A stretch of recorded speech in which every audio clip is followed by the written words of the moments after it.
টানা কয়েকদিন ধরে কুর্দি যোদ্ধাদের সাথে প্রাণঘাতী সংঘর্ষের পর আলেপ্পোর কয়েকটি এলাকায় যুদ্ধবিরতি ঘোষণা করেছে সিরিয়া সরকার, যা স্থানীয় সময় রাত ৩টা থেকে কার্যকর।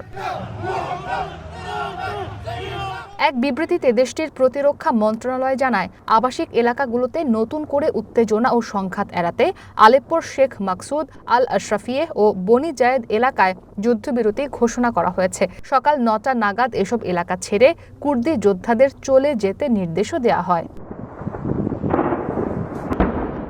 যুদ্ধের কারণে ঘর ছাড়া বেসামরিক নাগরিকেরা যেন নিরাপদ ও স্থিতিশীল পরিবেশে ফিরে গিয়ে স্বাভাবিক জীবনযাপন করতে পারেন তা নিশ্চিত করাই এই যুদ্ধবিরতির লক্ষ্য বলে জানায় সিরিয়ার প্রতিরক্ষা মন্ত্রণালয়। তবে যুদ্ধবিরতির বিষয়ে কুর্দি বাহিনীর পক্ষ থেকে তাৎক্ষণিক কোনো বক্তব্য পাওয়া যায়নি।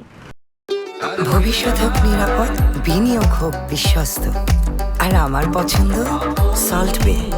ওয়েলকাম টু সল্ট বে। আলেপ্পোতে কুর্দি নেতৃত্বাধীন এসডিএফ বাহিনীর সঙ্গে লড়াই চলছে সরকারি বাহিনীর। সেখানে কয়েকদিন ধরে চলা সংঘর্ষে অন্তত ২১ জনের মৃত্যু হয়েছে, আহত ১৫০-র বেশি। স্থানীয় গণমাধ্যম বিভাগের পরিচালক আল জাজিরাকে জানান, চলতি সপ্তাহের শুরুতে সংঘর্ষ শুরুর পর আশরাফিয়ে ও শেখ মাকসুদ এলাকা থেকে ১ লাখের বেশি মানুষ ঘরবাড়ি ছেড়ে পালিয়ে যেতে বাধ্য হন।